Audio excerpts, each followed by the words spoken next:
I used to mock the videos I would see where armchair Martian archaeologists would present NASA images of Mars rock formations which seemed to prove a past civilization once occupied the red planet. I thought they were, well, really way out there in left field. And then I had an idea. Now let me explain a few things before I tell you about my original Martian finds. For 35 years, I've practiced avocational archaeology, and I loved every second of it. For health reasons, those activities have been seriously curtailed. So I thought, why not take a shot at examining some of the NASA Mars images with a clear, open mind and no biases. So I chose one and found it to be quite incredible. Not all of my finds are as they appear, but even if one is dead on, it would be of major importance. So let's take a look at the NASA images that I looked at, which are really quite amazing. In this image, you are looking at a rock-strewn plain with a rather mundane look to it.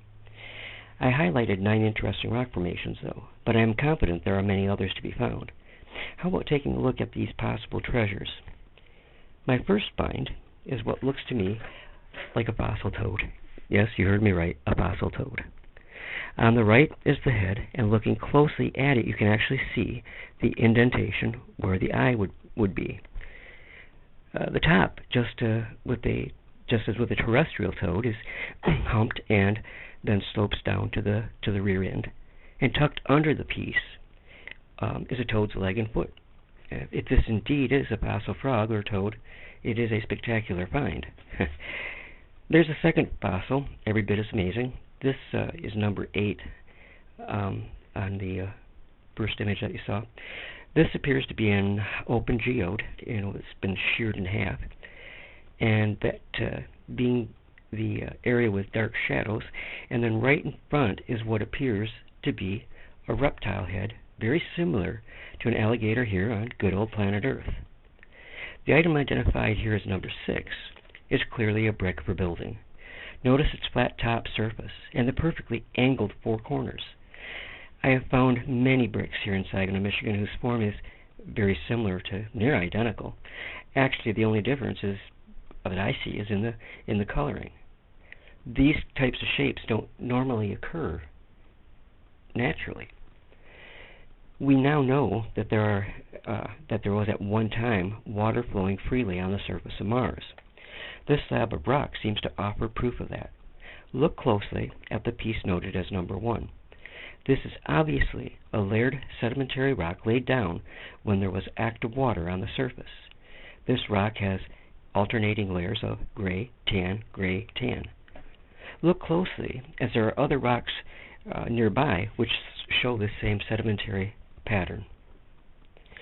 Number 7 shows another piece of building material, this resembling that of a foundation stone. Notice the very flat top of it, as with the brick, except it's much larger than the brick. And it also displays one angular corner. We can't see the other corners because of the angle that the shot was made on. But it quite clearly, to me, could very possibly be a foundation stone. But now take a quick look at this cropped image.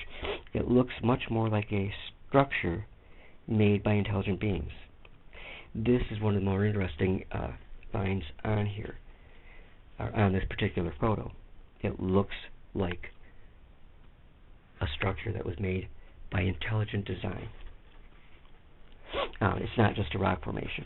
On the far right is what looks like a shadowed opening to a tunnel which leads into a pyramid looking structure, which at the left side is a long, narrow part of the structure.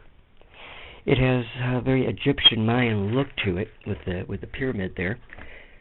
And then the next image is questionable, but it looks very much like a fossil trilobite, which are abundant here on good old Earth, or they were anyways. They're all extinct now. This possible fossil has an oval shape to it. It also seems to have a dorsal ridge running down the center of the thorax, and also it is easy to make out the ribbing on the thorax. From the angle we are viewing, we see the rear end, also known as the pygidium. And logically, a possible trilobite fossil on Mars would not seem all that strange. Here on Earth, in ancient times, the Trilobite was the largest group of sea dwellers, with over 17,000 different types. And perhaps it is a shape, the oval shape like that represents a universal norm and is abundant throughout space, or at least within our own solar system. Compare the Mars fossil trilobite with a few from Earth.